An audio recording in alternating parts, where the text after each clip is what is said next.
So I'd like to talk to you about a product from a company called Cortexica. Now, Cortexica have focused on the use of image recognition and artificial intelligence and machine learning actually to help make pieces of equipment and environments safer to people to operate in.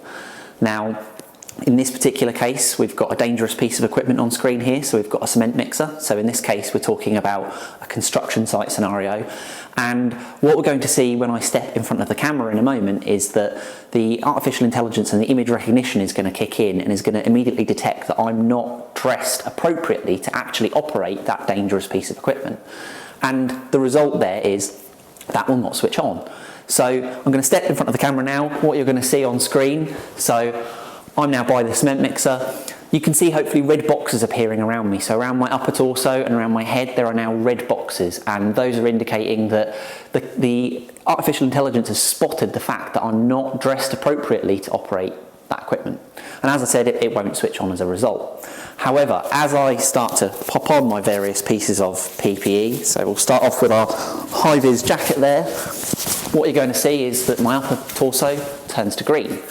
And once I then take my hard hat and pop that on as well, my head turns green as well. The camera has now discovered the fact that I'm dressed in the appropriate PPE in order to operate this dangerous piece of equipment, and therefore it will switch on. It's safe for me to use. Now, the interesting thing with this is the implications this has in general for safety. So this suddenly can take an environment where normally humans would have to be monitoring, and it can make them be safe using technology. And I think this has huge implications around generally keeping people safe, but potentially life-saving capabilities. It stops people being able to do silly things with equipment that they're not trained on. Because actually, you can use this in a further context. You don't just have to be dressed appropriately. With the use of ID scanners, using RFID for instance, you could make it so that someone has to have their qualifications programmed into an ID badge. So the camera detects that they're dressed in the correct PPE. The badge then tells you that they're qualified and can do a bit of image recognition on their face to make sure that it's the person on the ID badge.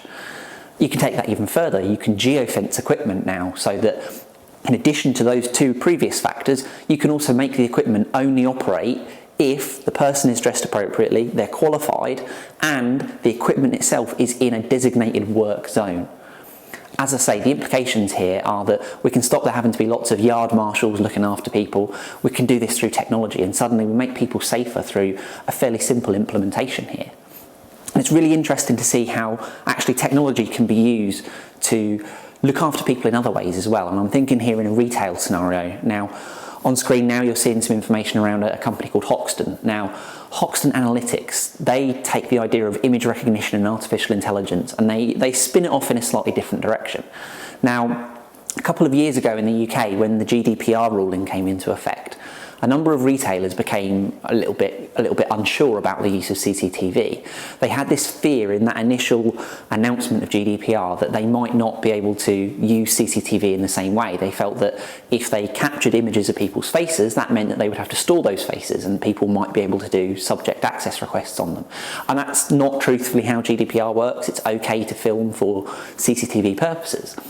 But Hoxton Analytics looked at how they could still get rich information about customers moving through a retail store, but without the use of faces. And that's where their cameras really come to the fore, because their cameras are downward facing and they kind of look just below the kneecaps. And what they can do through a bit of image recognition there is they can actually detect pairs of shoes. So with about 95% accuracy, they can detect a person moving through an environment. Now, a lot of stores use things like PIR sensors so that they can understand the number of people coming in and out of their stores, and those are not always accurate. They get confused by large groups and trolleys and things like that. However, the Hoxton Analytics cameras actually don't get confused by large groups, and so you can keep that reliable footfall count of how many people are entering or leaving an environment. Now, with a little bit of extra capability in there, so with a bit of gait analysis, what you can actually do is you can understand much more information about those individuals. You can understand, has the same person left and entered? So from a safety perspective, think in large venues like football stadiums, for instance, has everyone that entered the venue left the venue? And that gait analysis bit is really, really important, because your gait is fairly unique to you. So it's about unique as a thumbprint. So actually, although we can make some generalised statements around groups of people entering, from a demographic standpoint, what we can also do is we can anonymously understand information about customers moving through an environment. So through that gait analysis, we can literally pull out things like a rough estimation of age, of gender, of height, all that rich demographic information that to a retailer might be really interesting to understand. Where do people flow through their stores? Do large groups flow to a certain area? Is that maybe somewhere where the displays are really good or really poor? So there's information like that suddenly becomes really useful. And again, there's no faces involved here. It's all done just by your feet and the way that you walk. Now the implications here move outside of retail. What about in large public spaces? What about, for instance, on public transport? Could you understand the flow of people and understand demographic information about those people flowing through those environments? But again, in an anonymised way, done purely by the way that people walk. Now, this is existing in the real world right now. This is not a concept, this is technology that is out there. There are a number of companies that are using this, and actually it's a really powerful way of understanding information without seeing faces and without all those issues that come with capturing and recording faces on camera.